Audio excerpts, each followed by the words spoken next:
State philosophy is another word for the representational thinking that characterized Western metaphysics since Plato. So, what else do you hear in this sentence? We know that representation on the one hand is the logic of mimesis or resemblance or identity. What does it say? What kind of politics is representational? State, but what does it mean? Idea. What state philosophy? And I remember last year, I think you asked Alexandra, what state philosophy means. What is state philosophy? Authorized state. Authorized thinking, that's good. Yeah, that's good. State, just listen to this word, state philosophy. State is the state, yeah, the government, you know. State philosophy. What is the philosophy of the state? What is, I mean, because I think it's just so important that you see how these two things connect. What is the philosophy of the state? The philosophy of the state is what is the law. The law, the rule of the land, the legal apparatus, and the legal apparatus, how is it justifying itself? On what basis can the government pass laws and then expect you to obey them? It's for the best majority. It's for the best of the majority, but that is not enough. Consent or mandate? That there is a consent and mandate, but sometimes laws are passed without consent, or well, consent is in question. So what is the justification of the state for imposing laws? The right and wrong. The judgment. The right and wrong. The right and wrong, okay, that's good. The ultimate justification is reason. And we often will hear politicians say, well, it just makes sense. You know? And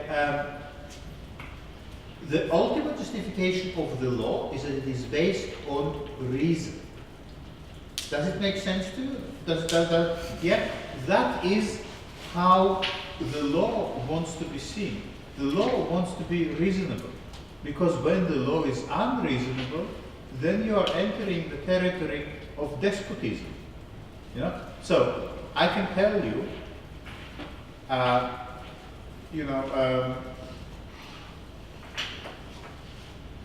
what was the example? Last year I had this example, which is now a year old, but I think it's still a good one. Mm-hmm. How one day in the house of flats where I live, it's a managed house. So there is a kind of caretaker that looks after the building. Suddenly, there were doormats in front of every door, and one day all the doormats disappeared. Someone took them away because there's a new caretaker, and they found a sort of paragraph 17, that says that you shouldn't keep anything in the corridor. So anything? The doormat is something. So they took the doormat, and when you wake up, where is the doormat? It's gone. Now, people were very angry, and I went to speak to this guy, and he didn't end up well. I didn't get the doormat back. But the point is that the reason he could do it is because there was a paragraph in the contract that said something, and he could say, well, what I'm requesting is reasonable. Now, there would be another way of doing it. He could say, look, I'm going to take all the doormats, and if you have a problem, let's take it outside. Let's have a fight. I will just do it because I'm stronger, or something like that. Now that would be despotism. That would be a kind of argument by force. But the state doesn't want to be seen imposing things just because it is strong. It wants to be seen as reasonable and logical. Yeah? So the ultimate justification of the power of the state is reason. But it depends on which state. Yes, but we are talking about the modern Western state. Yeah? And so the ultimate justification of the law is reason. And how you can develop this sentence? The representational mechanism of this painting is also based on reason. Why? Resemblance, identity. These are logical categories. Yeah? Again, reason.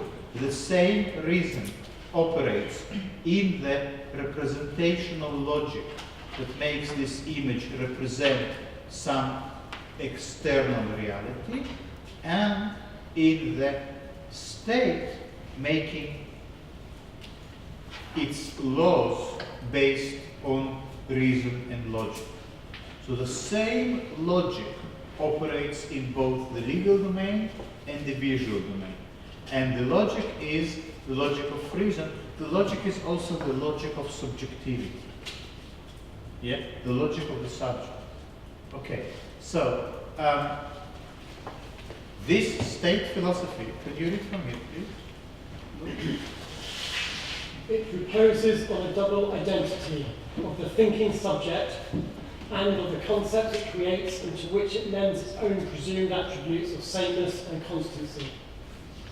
The subject, its concepts, and also the objects in the world to which the concepts are applied have a shared internal essence, the self-resemblance at the basis of identity.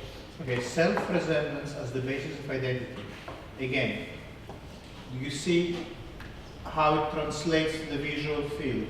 Yeah, the resemblance of the painting to reality, the self-resemblance of the painting. Okay, and representation. Representational thought is analogical. Its concern is to establish correspondence between these symmetrically structured domains. The faculty of judgment is the policeman the faculty of judgment is the policeman of analogy, assuring that each of the three terms is honestly itself, and that the proper correspondences obtain. In thought, its end is truth; in action, justice. And in art. And what does it look like? In art, maybe beauty. In thought, its goal is truth. In action, justice. And in art, But it's also the production of profession as such. sorry, say again? The image of profession, the identity of an artist. Yeah. The artist is the one who paints, who makes sculptures. So it's also like a representational thing. Yes, yes, yes, So yes. if you do Correct. something which is otherwise, the brain is not taking. So you see, representational thought is analogical. What is to be analogical? What is analogy? It's something that goes step by step, like a Yes. line, linear. Yes, Something with like, something's used as an illustration. but it's not, it's a specific kind of, what does it mean to say this is analogous to that? It's like the same. Exactly. Yeah, there is, yeah. So the representational thought is looking for sameness. It's looking for similarity. What is it not looking for is difference. Yeah? It's looking for things that are similar. Its concern is to establish a correspondence between these symmetrically structured domains. What are the symmetrically structured domains? Is the internal logic within and the external logic without? Is the resemblance between the rational thinking of the subject and the rational arrangement of the world outside? Everything is based on logic. The whole world. As Hegel, who was the state philosopher par excellence, as Hegel said, everything rational is real and everything real is rational. Yeah, that is, one second, that is the ultimate exposition of the representational principle. Irene. But for instance, I mean, from my standpoint, everything irrationally depends just on the Okay, viewer. okay, can I stop you? Let's go to the text. So Okay. if you have a question, it should be about what the text is now saying. Okay? What is the question? That was just going to give an input. Okay, no, because I think it's important that we get to the sense of what it is saying. No, Yes. I mean, I understand what he's saying, but Yeah. also it's like all this rational creation from. But also, if you are irrational, that doesn't mean that it is not rational, that you are not doing something rational, because on your own point of view, that is your own reason. So you are not saying I am an irrational person. I could be an irrational person to someone else, but not to myself. Makes sense. No. Okay. Because, no, I tell you why, Irene. Okay. Because what constitutes rationality is actually quite narrowly defined. It's very easy to start behaving in ways that will deem you, or me, or any one of us, irrational. But it's Yeah. because we have a preconceived concept about what is rational and what is But not all we rational. talk but how about, have you all we talk about here is these preconceived concepts. Okay. Who was there another question? No, I would just say that Hegel doesn't intend rational as a rational and irrational craziness or normality, but in a really specific. Okay, I think I understand what was the question here, Nadia, and I think that's. No, I understood. Wait, 1 second, let me say that. Irrational. Okay, when we talk about reason or rationality, we talk about the way it's about this idea that the whole everything in the world is based on some logical principles. No, That the universe is logical. I mean, And wait 1 second. Just- 1 second. And the basic position of this state philosophy is that the state has its authority because it is using the same logic on which the whole of the world is based on. That is not that different from, let's say, in the Middle Ages, the king is saying, my authority comes from God. Now the state is saying, my authority is coming from logic. Yeah, logic as the universal system by which the humans operate and space and everything else. Okay? In that sense, we talk about the rational. no, Yeah. I got you when you say preconceived concepts. Okay. Okay. We're gonna base this. So, I want now to move. Okay, maybe enough of that.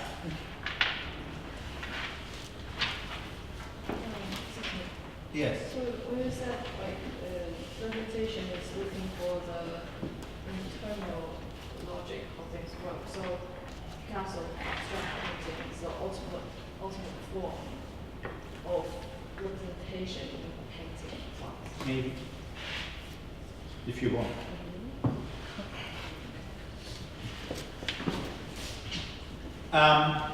Okay, I think, let us go and look at the text a little bit.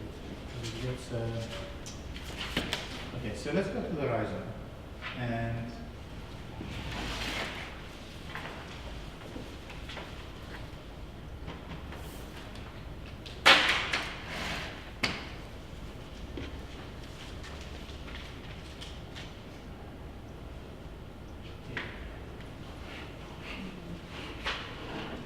so,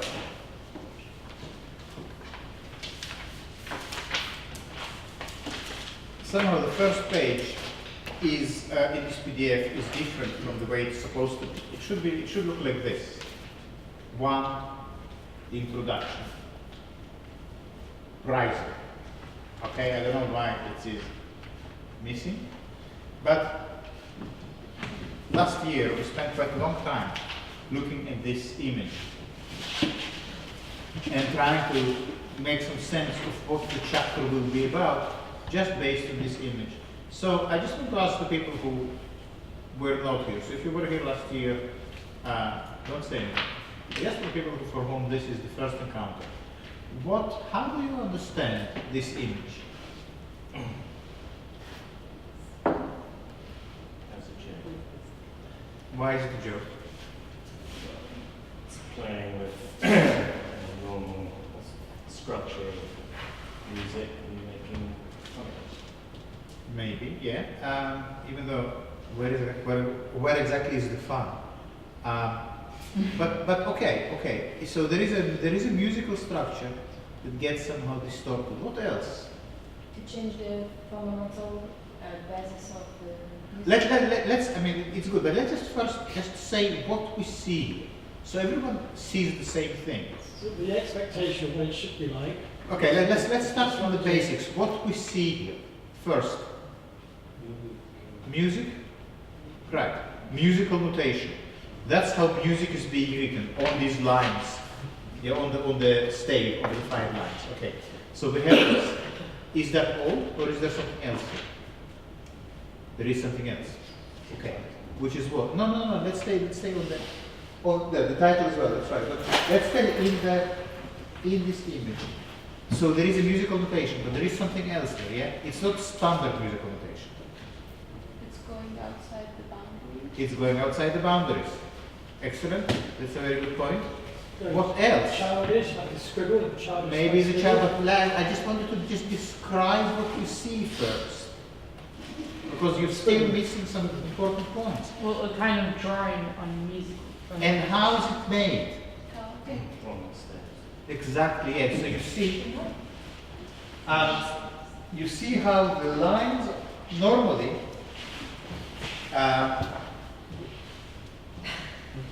Okay.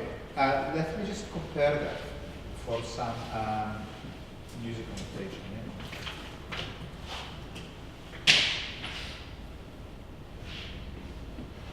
Okay, so this is your. Maybe that was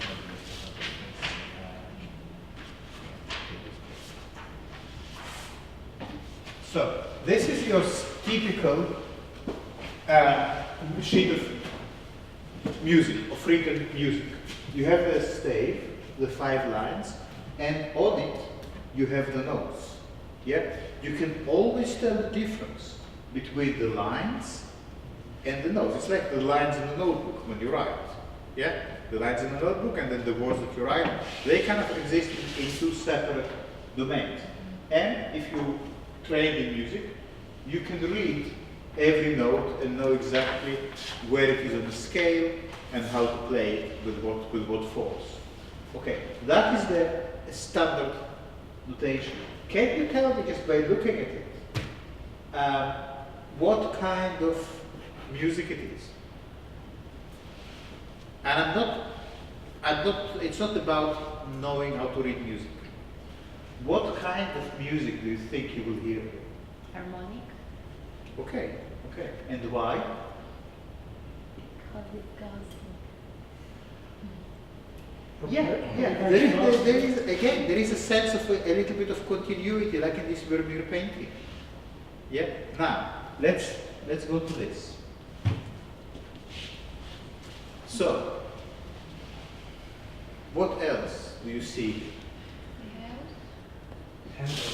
Sorry? Entangle. Great. Yes. The first thing you notice is that the stave itself breaks down and takes part. So the division between the stave as the lines and the music itself as the notes is broken down. You cannot tell the difference anymore. It's a little bit like in the labored clinic, when you cannot tell the difference between who is the doctor and who is the patient. Yeah? It's a kind of, the hierarchy is being broken. But at the same time, it is still there, it still carries many of the visual it still has very strong visual resemblance to the way music is written. So, what kind of music you expect to hear here?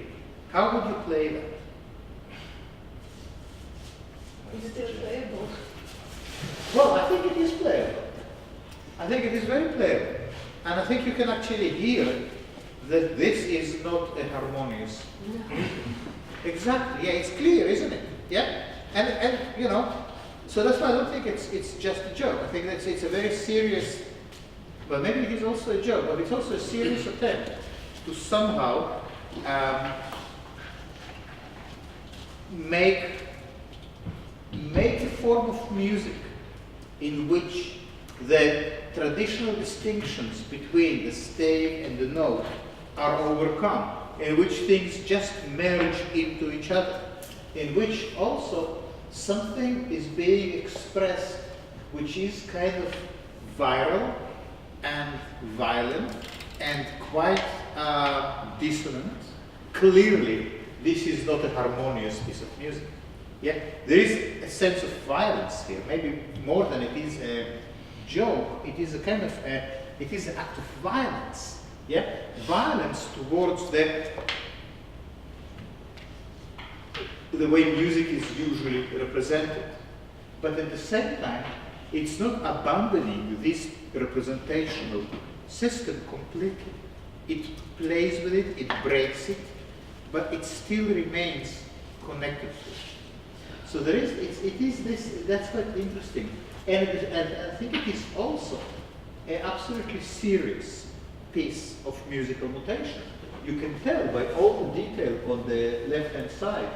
And you know, they said it's a piano piece for the Tudor form. And you know, it can be played. And that's the point. It is suggesting, perhaps in order to perform it, maybe the way to play it is you need to take a hammer and bang on the keys with the piano with the hammer. Perhaps you need to set the piano on fire. But why not? You know, there are many ways to make a sound. You know, some performers, you know, break all their equipment during a show. So that maybe that's how something like that is being recorded. Does it make sense? Okay. So the question is, in what way that is arising? Because this is arising. In what way this is arising? Now, Luke, are you still okay to read? You can say if you're enough. Yeah. Right? Let's do the first few lines. Two of us wrote Anti-Oedipus together. Since each of us was several, there was already quite a crowd. Okay, so here they talk about the previous book they written together. Yeah? And I think it's important for this enterprise to really think about the significance of collaboration. Okay, since each of us was several, there was already quite a crowd. Each of us was several. Now, you remember how we spoke about the Vermeer painting and how there is this very clear sense of the singularity of the painter and correspondingly the singularity of the viewer. They already from the first sentence pose a different approach. Each of us was several. It means each one of us, each one of you has several personalities, several viewpoints, several avatars, if you like. Okay, and the next sentence. Here we have made use of everything that came within range, what was closest as well as farthest away. We have assigned clever pseudonyms to prevent recognition. Why have we kept our own names? Out of habit, purely out of habit, to make ourselves unrecognizable in turn, to render imperceptible not ourselves, but what makes us act, feel, and think. Also, because it's nice to talk like everybody else, to say the sun rises when everybody knows it's only a manner of speaking. To reach not the point where one no longer says I, but the point where it is no longer of any importance whether one says I. We are no longer ourselves, each will know his own. We have been aided, inspired, multiplied. Okay, well I think this first paragraph is really interesting because it kind of says, it sort of deals with the question of what is at stake in making art? And how do you really survive as an artist? So they say, we made use of everything that came within range. What was the closest as well as farthest away. And that suggests there is no filtering, there is no system of selection. Anything that gets into your field of view can be used in your art project. The horoscope. Do you read the horoscope? Do you like it? Well, you should. Horoscopes are interesting. Yeah? But for an artist or a philosopher, everything is interesting. You know, you will not come and say, oh, you know, I'm not dealing with it. This is kind of trivial. There is a way of making use of everything you come in within range. Why have we kept our own names? And this is very interesting. Out of habit, to make ourselves unrecognizable in turn, to render imperceptible, not ourselves, but what makes us act, feel, and think. Also because, and this is really quite good, it is nice to talk like everybody else, to send the sun rises when everybody knows it's only a matter of speaking. They are saying here that if you want to survive as an artist, you need to find a way to pretend that you are like everyone else. You need to find a way to camouflage yourself. And that might mean not always to insist on saying what you really believe in. You know that the sun is not rising, because it is the earth that's turning around the sun, not the other way around. But if you go around correcting people all the time and saying the sun rising, what will happen? What is exactly the thing Irene was talking about? You will just end up locked up. Yeah? If you keep going around reminding people how wrong they are, even though you might be right on some level, that will not end good. You need to pretend to be like everybody else. Yeah? And only if you do that, you also will have the energy to do something extraordinary. It's nice to talk like everybody else. To reach not the point where one no longer says I, but the point where it is no longer of any importance whether one says I. So that all goes back to this question of, you know, how do you maintain your identity as an artist? You know, even if you understand that the whole notion of subjectivity and the signature and the name are challenges for art. Well, they say, instead of trying to get to a place where the I disappears, you can try to get to a place where there is no more any importance to the name you use. Yeah. So that's another tactic of overcoming what earlier Masumi referred to as a state philosophy or representation. A name is the way you are represented by your name. Yeah, the name is the thing that identifies you. So the question then can be for the lesson, well, very well, if you are so against representation, why do you still use your own names? And they say, well, first because sometimes it's just, you know, nice to be like everyone else. And you have to choose your battles carefully, which is a very important principle. But also because we are trying to get to a point where it doesn't matter anymore whether you say I or whether you say your name, where the name is losing its representational significance, when it's just a name. Okay. And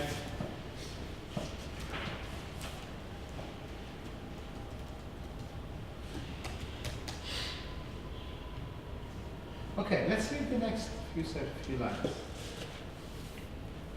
A book has neither object. Sorry. A book has neither object nor subject. It is made of variously formed matters and very different dates and speeds. To attribute the book to a subject is to overlook this working of matters and the exteriority of their relations. Okay, what do you think it says?